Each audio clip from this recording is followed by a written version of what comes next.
What's up, YouTube? Welcome back to another episode of Game Talk with me, Shaunty Hall. Today's game, the Brooklyn Nets versus the Phoenix Suns.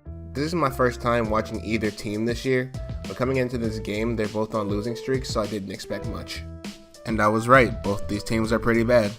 But to put into perspective how bad these teams are, let's talk about the numbers. The final score of the game was 98-92, with the Nets taking the victory over the Suns. They were led by D'Angelo Russell, who had 23 points, 6 rebounds, and 8 assists, and DeMarre Carroll, who had 14 points and 11 rebounds. D'Angelo Russell scored 13 of his 23 points in the fourth quarter. As a team, the Nets shot 40% from the field and 25% from the three-point line. You're probably thinking, how could any team win playing so poorly? Well, Phoenix shot 34% from the field and 24% from the three-point line. They were led by TJ Warren, who had 20 points, 9 rebounds, and 2 assists, and Devin Booker, who had 18 points. So pretty poor performances by both teams, but I can share my thoughts on why I think that happened. Starting with the Nets, they average the second most points per game in the NBA, and I can see why that is. They're running an extremely fast-paced offense with a high volume of shots going up. But today I think their shot selection was just bad. If they worked on taking smarter shots, I think they can be an okay team.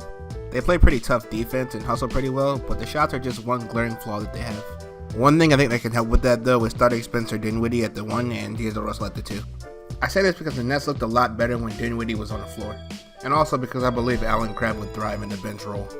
Another thing I noticed about the Nets, Tyler Zeller played really well today with 12 points in 17 minutes. I think he should play a bit more because Timothy Mozgov didn't really contribute much to the game last night. For the Suns, the first thing I noticed is that they don't get TJ Warren involved enough early.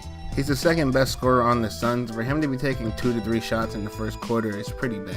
The Suns should look to run some plays for him early on instead of just Devin Booker. Another thing I noticed about the Suns is that they also force a lot of bad shots. But this is a result of them playing late into the shot clock and having to force something up. I saw this happen a lot because of a player hesitating on an open shot. I think as the season goes on and some of the Suns players learn to trust themselves with these open looks, they'll improve. Something else I wondered about the Suns is why Josh Jackson was playing so few minutes. He only played 13, and after hearing so much about him, you think he'd be higher in their rotation. Well, the reason is his shot's not falling yet. I think the Suns are right not to rush and let him develop his game. I will say though, last night he did show some signs of really great playmaking and defense. Something else I should mention is that Devin Booker fouled out with about 3 minutes left, and that really hurt the Suns. The game was close and TJ Warren did his best to be a closer, but Devin Booker really would have helped the situation. This was a pretty poor game for both teams, but they're both pretty young and they'll both get better with time. I'll try to do a game talk for each in the future to see how that goes. But for now, that's all I have for you guys. If you liked the video, maybe like and subscribe, and I'll see you guys next time.